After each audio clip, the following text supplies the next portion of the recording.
La planète sauvage, Watership Down ou encore James et la pêche géante. Que de films m'ayant marqué plus jeune de par leur thème plus sombre, leur patte graphique ou une scène en particulier. Ces films font partie d'une petite liste très personnelle, mais qui semble être partagée par beaucoup d'entre vous à en voir vos retours sur la chaîne. Car après tout, il est quasiment sûr et certain que vous soyez tombé sur un extrait de film ou série d'animation vous ayant traumatisé petit. Faites pas les durs, vous avez chié dans vos frocs, arrêtez.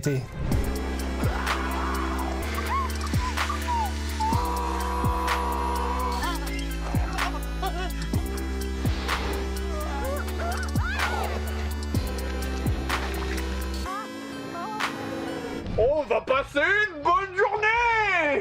Hey, bonjour à tous, j'espère que vous allez bien. Aujourd'hui, on se retrouve enfin pour une troisième édition d'un format qui vous a énormément plu. Mois d'octobre oblige, à l'approche d'Halloween, je me devais de le faire. Et quand je vous dis que le format vous a plu, ça n'est pas rien. Presque 100 000 vues pour le premier épisode et 80 pour le second. Merci beaucoup, vraiment. D'ailleurs, petite parenthèse pour l'épisode 2, vous aurez remarqué qu'il manque un bout au milieu de la vidéo. J'avais traité du film Little Nemo, mais malheureusement, je me suis pris un strike de la part du studio derrière le film et j'ai dû supprimer pas moins de 12 minutes, empêchant donc bon nombre d'entre vous de découvrir cette pépite oubliée. C'est dommage et je n'ai vraiment aucun moyen de vous le montrer ici, désolé. Mais si vous ne voulez pas rater les autres épisodes, n'hésitez pas à vous abonner à la chaîne. Il ne reste plus que 6000 abonnés pour atteindre mon objectif avant la fin de l'année. Je compte donc sur vous pour liker la vidéo, partager un maximum et commenter, c'est super important pour le référencement.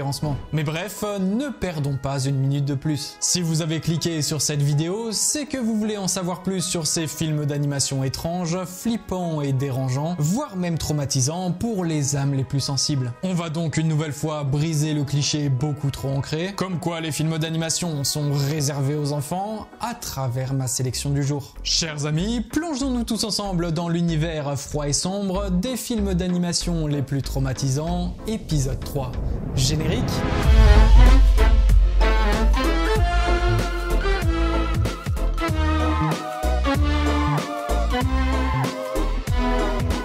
Bien, comme vous l'avez remarqué dans les deux premiers épisodes, j'aime le genre horrifique dans le monde de l'animation. Mais ce que j'aime encore plus, c'est tout ce qui touche à des thèmes plus sombres, comme la mélancolie, la tristesse, la solitude, la dépression, la mort et toutes ces joyeusetés. Je me dis qu'il est bénéfique de servir ce genre de thème aux enfants, pas trop jeunes bien évidemment. Mais concernant mon expérience personnelle, je suis content aujourd'hui d'être tombé plus jeune sur des films d'animation plus durs ou marquants. Ça nous aide à mieux comprendre le monde qui nous entoure et à mieux nous préparer aux éventualités de la vie qui n'est pas toute rose pour tout le monde. Et tous ces thèmes que je vous ai cités se ressentent tout particulièrement dans le premier film de cette vidéo. Allons à la rencontre de nos fantômes du passé, présent et futur avec le drôle de Noël de Scrooge.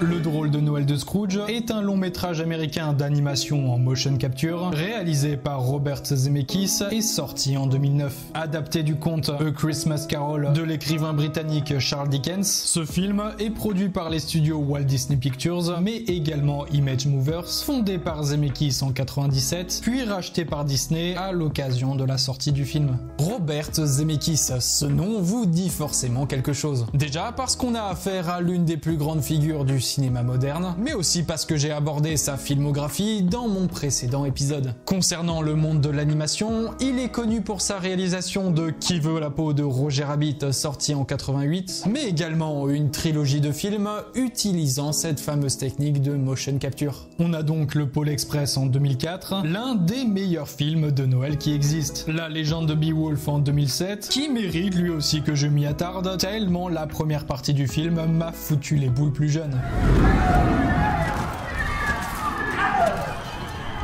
Et enfin notre film du jour, Le drôle de Noël de Scrooge. Et si j'ai parlé de lui dans mon précédent épisode, c'est parce que le film que j'ai traité, Monster House, est produit par Image Movers, le studio qui lui appartient. Lui aussi est animé en motion capture, également appelé performance capture. Bref, je vous invite à visionner l'épisode 2 si vous voulez en savoir plus sur le sujet. Mais alors, de quoi parle Le drôle de Noël de Scrooge? Le film suit l'histoire de Ebenezer Scrooge, un marchand londonien moyens, réputé pour être l'un des plus riches et des plus avares de la ville. Ce vieil homme, solitaire, misanthrope et insensible, ne se préoccupe que de ses propres comptes. Ni le décès de son associé Jacob Marley, ni la misère de son employé Bob Cratchit n'ont jamais réussi à toucher son cœur. Et s'il y a un jour qu'il déteste plus que tout, c'est bien celui de Noël. L'idée même de partager la joie et d'offrir des cadeaux est en totale contradiction avec ses valeurs. La veille de Noël 1843, il est visité par le fantôme de son ancien associé Jacob qui le met en garde. S'il ne change pas son comportement égoïste, il subira un destin similaire à lui, condamné à errer, enchaîné pour l'éternité. Scrooge est ensuite visité par 3 esprits, le fantôme des Noëls passés, le fantôme du Noël présent et le fantôme des Noëls futurs. Chacun d'eux lui montre des moments marquants de sa vie, ainsi que les conséquences de ses actes sur les autres et sur lui-même s'il continue sur le même chemin. Dieu du ciel,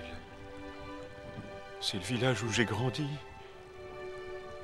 celui de mon enfance. J'ai toujours porté dans mon cœur ce film depuis mon tout premier visionnage. Je le considère comme étant le plus abouti des 3 films de Zemeckis concernant la motion capture. Il a certes de nombreux défauts, surtout visuels, mais la technologie de l'époque ne pouvait pas non plus se permettre de grandes prouesses en fonction de la patte graphique qu'on voulait donner au film. Je dis ça parce qu'Avatar est sorti la même année et qu'il est toujours aussi magnifique aujourd'hui. Bon, déjà, il y a une différence de budget et de temps alloué au film, mais surtout, l'approche artistique n'est pas du tout la même. Dans le monde de l'animation, la trilogie de Zemeckis a souvent été comparée au concept de la vallée dérangeante. Cette sensation de malaise face à une création ressemblant beaucoup trop à la réalité, mais dont les défauts visibles nous empêchent d'y croire à 100%. C'est bien plus parlant pour Beowulf par exemple.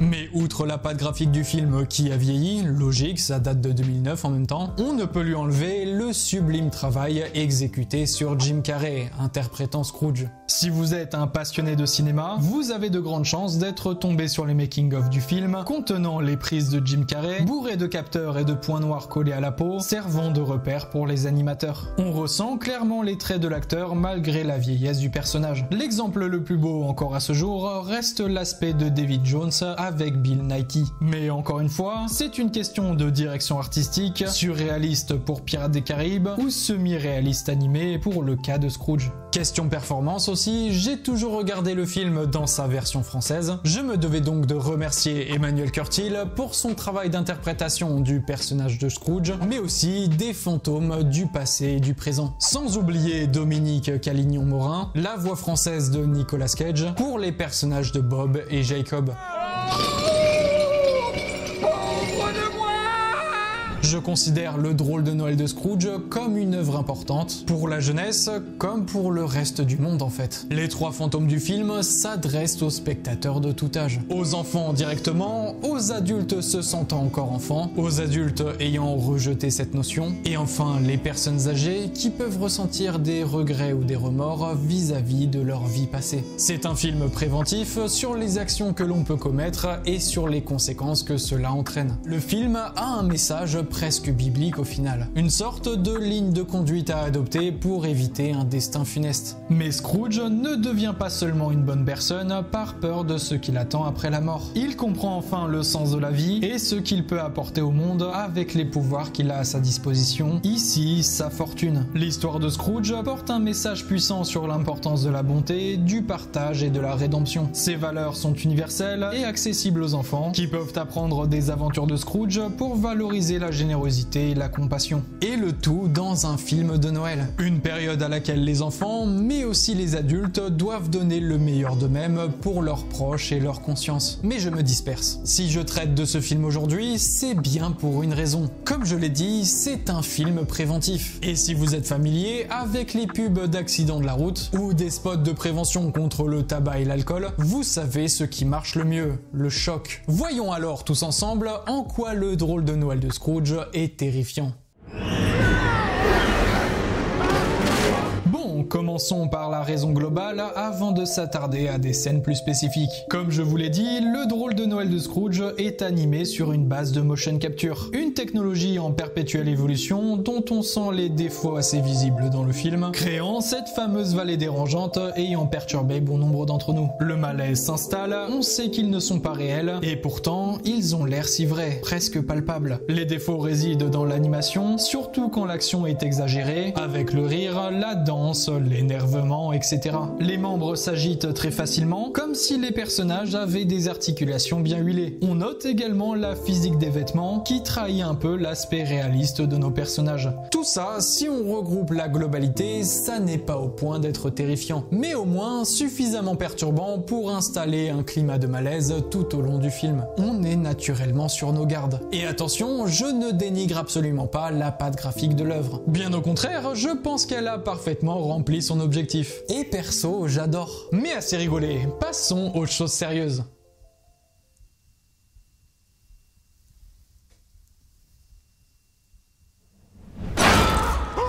Eh ça va, vous l'avez vu venir, hein, j'ai été gentil. Et ça n'est que le début. S'ensuit un long moment de 4 minutes où il ne se passe rien, sous une ambiance pesante, amplifiant le choc et l'incompréhension de Scrooge. 4 minutes dans un film de 1h30, je vous promets que c'est long. Et là, brisant le silence, un bruit de chaîne traînant au sol.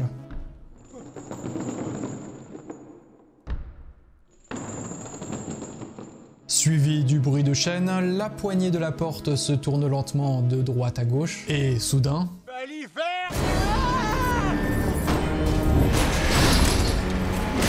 Le fantôme de l'ancien associé de Scrooge entre dans la pièce, entouré de chaînes, comme pour signifier tout le poids de sa culpabilité, les yeux dans le vide, mais avec un objectif précis, prévenir Scrooge de ce qui l'attend. S'ensuit un dialogue sur les regrets de Jacob et les avertissements qu'il donne à Scrooge. Ok, très bien tout ça, le scénario prend une tournure intéressante. Mais vous vous êtes attardé à l'horreur de la scène ?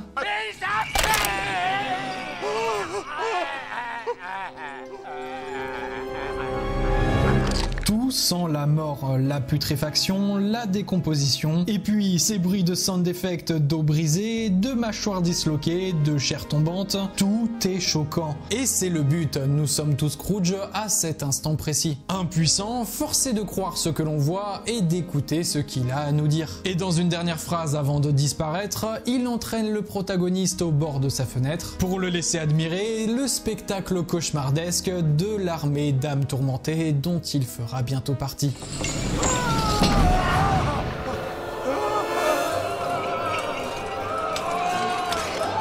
Bien, maintenant que ce premier traumatisme est passé, le film peut alors un peu se calmer sur les visions d'horreur. On rencontre pour la première fois le fantôme du passé, qui certes a le regard du gars qui attire les gosses dans sa camionnette avec des bonbons, mais qui s'avère être un fantôme innocent et surtout très important pour la première prise de conscience de Scrooge. Pour le regard malsain par contre, je ne plaisante qu'à moitié. Même notre vieillard est choqué.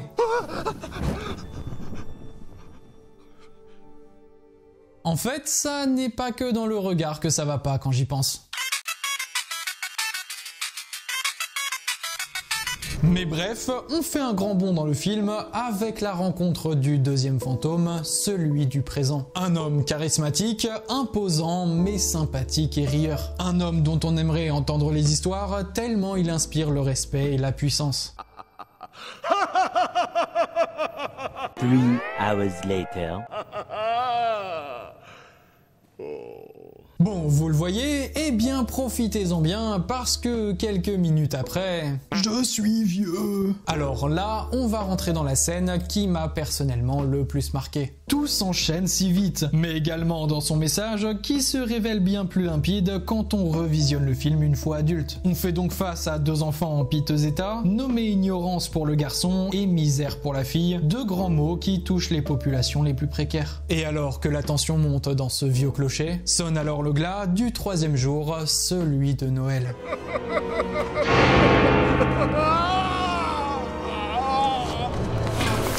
Les enfants grandissent soudainement, amenant le premier à la prison et l'autre au refuge de prostitution. Les seuls avenirs possibles pour ces êtres sans aide. Le fantôme du présent s'effondre au sol en riant de toute son âme, un rire à s'en glacer le sang. Son corps flétri s'effrite pour laisser place à son immense squelette, continuant à rire jusqu'au dernier son de cloche.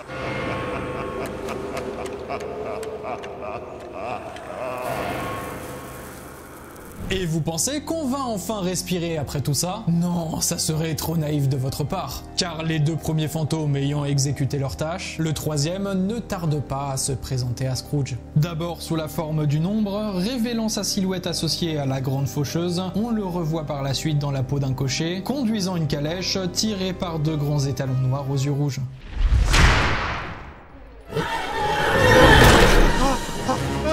On assiste alors à la course-poursuite entre le cocher et Scrooge, complètement accroché à notre siège, espérant qu'il se sorte de cette situation. Et ouf, c'est le cas. Mais la mort retrouve toujours sa victime. Scrooge assiste alors à la vie de son entourage, écoutant avec soin les dernières informations dont il a besoin avant de passer au jugement final. La mort le conduit alors au cœur d'un cimetière, devant une tombe précise, afin d'entamer son verdict. S'il change de ligne de conduite, l'issue sera différente, n'est-ce pas? Non! Et pour tous les fans de claustrophobie, vous allez être servis. Scrooge se fait entraîner dans son propre cercueil après l'ultime regard de la mort elle-même.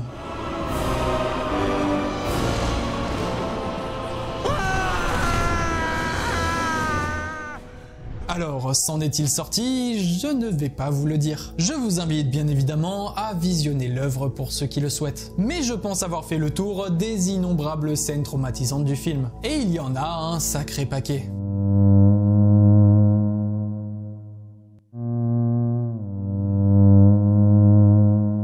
Mais une chose est sûre, le drôle de Noël de Scrooge m'a marqué et vous a marqué. Par son esthétisme, son histoire, son personnage principal et toutes les péripéties qu'il vit durant ces 3 nuits. On assiste à une autre forme d'horreur. Ça n'est ni gore ni gratuit, tout a un sens car le film a un message important à faire passer. Et j'espère de tout cœur que ceux qui l'ont vu ont pu retenir des leçons importantes. Mais maintenant que nous avons terminé avec ce premier film, dirigeons-nous vers le suivant, bien plus léger. En même temps, c'est un Disney, bien qu'il ne faille pas le sous-estimer. Je parle bien de Taram et le chaudron magique. Mais c'est le chaudron magique! Voilà ce qu'il cherche! Le chaudron magique? Une arme terrifiante, Taram. Taram et le chaudron magique, 32e long métrage d'animation des studios Disney, est réalisé par Ted Berman et Richard Rich, les deux réalisateurs de Rox et Rookie. Taram et le chaudron magique est un film que j'ai déjà abordé sur la chaîne à l'occasion de ma partie 2 sur l'histoire des studios Disney. Or, comme j'ai fourni pas mal d'explications sur le film, je me suis dit qu'au lieu de me répéter ici, je pouvais vous faire visionner un petit passage de ma vidéo. Ça me facilitera grandement la tâche.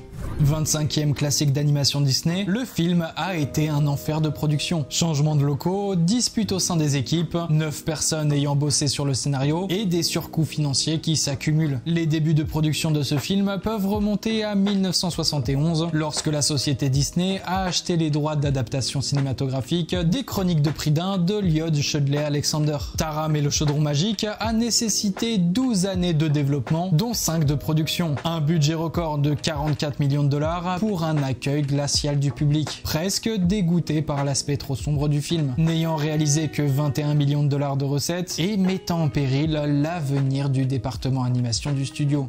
Voilà, au moins ça vous fait un joli contexte de la merde dans laquelle s'est fourré Disney avec ce film. Vous n'êtes pas sans savoir que Disney a connu énormément d'âges au cours de son existence. Son premier âge d'or, son âge d'argent, son âge de bronze, couplé à l'âge sombre dans lequel fait partie ce film, puis rebelote avec la renaissance Disney, etc. etc. Notre film est sorti en 85, en plein milieu de l'âge sombre de Disney, de Rox et Rookie en 81 à Oliver et compagnie en 88. Un un an avant la sortie de La Petite Sirène, renversant à jamais la vapeur pour l'entreprise. Le studio est donc au plus mal à la sortie de Taram et le chaudron magique. À cette époque, le studio, souvent injustement perçu comme dépassé, tentait de séduire un public lassé par ses comédies répétitives, largement basées sur l'humour, avec des chansons et des personnages anthropomorphiques. Disney semblait être pris dans une spirale infernale, constamment à la traîne comparé aux tendances du moment. On rappelle que dans les années 80, le monde évolue à une vitesse fulgurante. Disney a alors voulu marquer le coup avec un film s'adressant à un public plus âgé et mature. L'envie de créer un film plus sombre que d'habitude est donc totalement assumée. Mais alors, de quoi parle Taram et le chaudron magique? L'histoire se déroule dans le royaume de Prydain, où un jeune homme nommé Taram rêve de devenir un grand guerrier. Il est le valet de l'enchanteur d'Alben, gardien d'un cochon magique, Tirlir, capable de prédire l'avenir. Lorsque Taram apprend que le Seigneur des Ténèbres cherche à s'emparer de Tirlir pour découvrir l'emplacement du chaudron magique, un artefact capable de donner un pouvoir invincible à celui qui le possède, d'Alben lui charge la mission de cacher et protéger le cochon. Malheureusement, le Seigneur des Ténèbres réussit à s'emparer de lui, conduisant Taram à mener une aventure périlleuse et pleine de dangers. Alors, est-ce que j'ai aimé ce film? Eh bien, je dirais que c'est mitigé. Je l'aimais un peu comme les autres quand j'étais petit parce que je n'avais pas assez de recul, mais l'ayant revu récemment, c'est fou le nombre de défauts qu'il accumule. On comprend l'enfer de la production en le visionnant, ça c'est clair. Le style graphique global est sympa, très bien choisi en tout cas pour représenter le tout premier film d'animation de fantasy pure offert par Disney, mais certains coups de crayon sont trop visibles et parfois en surbrillance par rapport au décor de fond, donnant l'impression d'un mauvais jeu vidéo, indiquant quel élément va bouger dans le plan.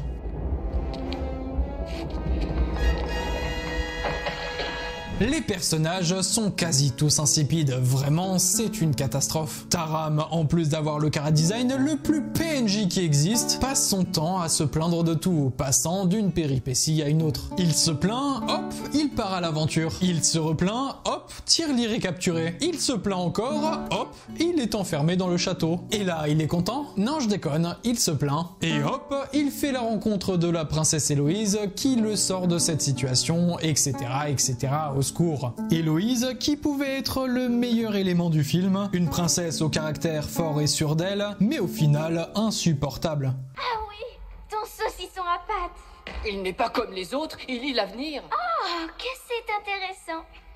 Le film est une succession de chapitres très facilement définissables. En général assez lent et mou, alourdissant le film qui fait pourtant que 1h15. Mais malgré cela, j'ai beaucoup de scènes qui sauvent le film. En général, des scènes d'action où il se passe des trucs, et la majorité du temps, ça sent pas très bon pour nos héros. Je vais enfin pouvoir vous dire en quoi ce film m'a marqué, sachant que je l'ai découvert très jeune, vers mes 5 ans je dirais. Commençons déjà par l'esthétique globale du film. Même si elle comporte des défauts dans son exécution, le film réussit à installer une atmosphère de peur dès le prologue, avec une ambiance lumineuse pauvre, de belles couleurs ternes et une brume constante, apportant suffisamment de mystère pour faire travailler l'imagination. Ainsi eut-on raison de son âme démoniaque, qui prit la forme d'un grand chaudron. Et cette ambiance se retrouve surtout dans l'enceinte du château. Au milieu d'une terre dévastée, entourée de montagnes, sous les nuages pourpres et les éclairs constants, le château impose le respect malgré sa décrépitude. Tout semble tomber en ruine, mais l'ensemble reste debout, comme maintenu par un pouvoir obscur. L'intérieur est cependant plus accueillant, car bien plus lumineux. Même la salle du tombeau aurait mérité plus de noirceur. J'aurais bien vu une atmosphère de mort plus prononcée autour du cercueil. Ce devait être un valeureux guerrier.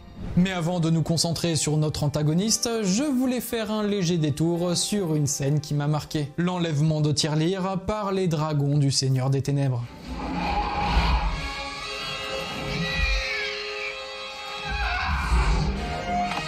Déjà, parlons de la violence. On parle quand même d'un dragon traînant au sol un petit cochon de 3 kilos. Étonnant qu'il n'ait pas fini broyé comme de la chair à saucisse, ou au minima écorché vivant. Taram, quant à lui, a connu le même sort, mais les séquelles sont plus visibles. Je me souviens, ça m'avait un peu choqué quand j'étais petit. Du sang dans un Disney.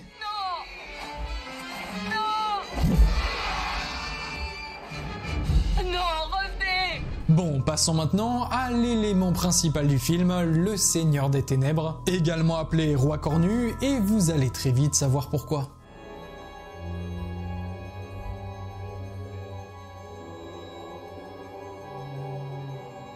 Voilà, ça c'est une première apparition réussie. De dos, suggéré, puis ensuite les pieds, et alors la caméra se lève pour enfin découvrir l'horreur, ne nous laissant même pas le temps de le contempler, que ses mains squelettiques recouvrent la caméra pour presque nous étouffer. Je vous promets, ça peut vous paraître ridicule aujourd'hui, mais moi ça me foutait les maxi-boules quand j'étais gosse. Imaginez si ça avait été en effet 3D, j'aurais pété mon crâne sur le sol. Mes soldats,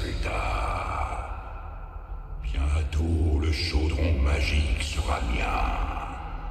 L'ambiance est calme, pesante et accompagnée de la seule bonne musique du film, je trouve. On découvre alors une montagne de cadavres jonchant le sol brumeux, la caméra est lente, se dirigeant vers le mur, où apparaît l'ombre terrifiante du roi cornu dans toute sa splendeur, rappelant fortement Chernabog dans Fantasia de Disney, que j'ai traité dans ma première vidéo. Sa deuxième apparition est bien moins impressionnante, mais a le mérite d'imposer le respect auprès de son armée de barbares, qui cesse toute festivité à l'instant où le Seigneur des Ténèbres entre dans la pièce dans son nuage de fumée.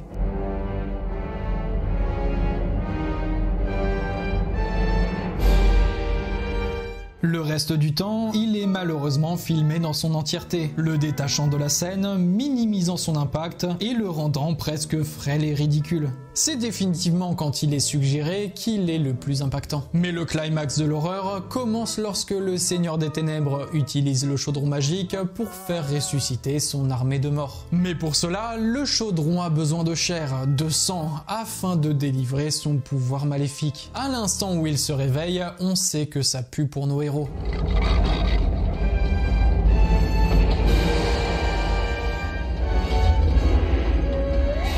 Le chaudron laisse échapper un nuage de mort terrifiant devant le regard impuissant de nos héros enchaînés au mur. Coule alors une brume verdâtre et démoniaque sur les cadavres du château, faisant fuir les rats aux alentours. Et là, on assiste à la scène ayant fait polémique auprès du public à l'époque.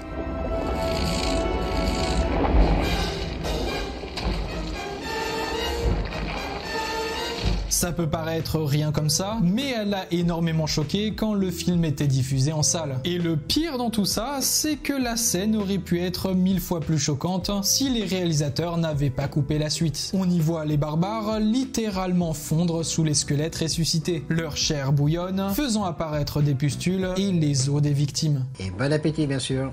Allô, on est vraiment chez Disney là? C'est dingue qu'ils aient eu l'idée de faire ça. De dessiner leurs planches et de visionner leurs extraits en se disant que ça allait passer. Ouais, non, ils ont bien fait de couper cette scène. Le studio n'aurait pas pu se relever de ce scandale à l'époque. La scène s'enchaîne avec l'armée des squelettes se dirigeant vers la sortie du château, amenant avec eux désolation et mort sur leur passage. Personnellement, ce plan me fait grave penser à la sortie de l'armée du Mordor dans Le Seigneur des Anneaux. On va pouvoir terminer avec la dernière scène traumatisante du film, la mort du méchant. Et ça pour le coup, Disney fait souvent très fort. J'en parle justement dans ma vidéo des morts de méchants d'animation. Gurki se sacrifie pour empêcher l'armée des morts de continuer leur route. On imagine la douleur qu'il a dû ressentir d'ailleurs. Ça n'a pas dû être beau à voir dans la marmite. Le chaudron pète alors un câble en aspirant tout autour de lui. Oui, même le Seigneur des Ténèbres. Il se fait entraîner par les vents violents, se retrouvant à la merci du chaudron.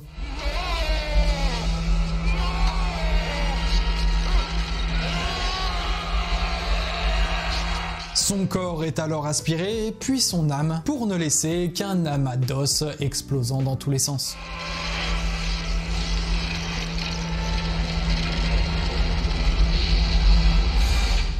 Et nous, jeunes spectateurs, on est en mode « Wesh, il a pris archi cher ce con !» Oui, j'ai dit ça à 5 ans devant mon écran cathodique. Contentez-vous de me croire. S'achève alors notre dernière scène marquante de Taram et le chaudron magique. Un film vraiment inégal, bourré de défauts, mais pour le coup assez sous-estimé et possédant des atouts pouvant plaire à bon nombre d'entre vous. Et je soutiens qu'il est important de montrer ce genre de Disney aux enfants. Il ne doit pas être écarté. C'est bien de chanter et rigoler, mais un petit coup sec dans la nuque, ça ne peut pas faire de mal. Ouais bon, dit comme ça, j'avoue que je peux avoir des problèmes avec certains jeunes parents.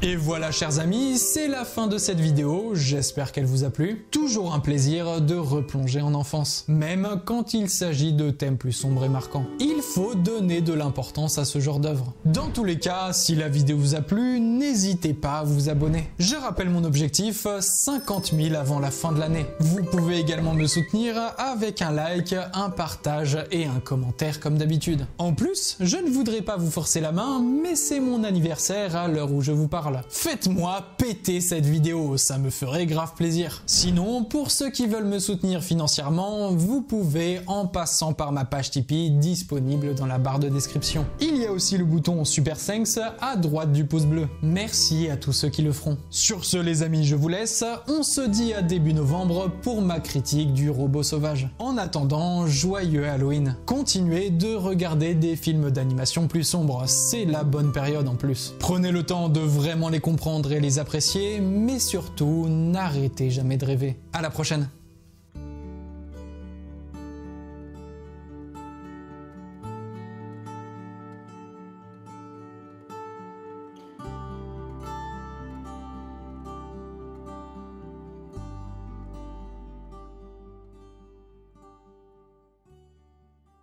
Vous êtes encore là? Mais qu'est-ce que vous attendez? C'est mon anniversaire, faites-moi des dons!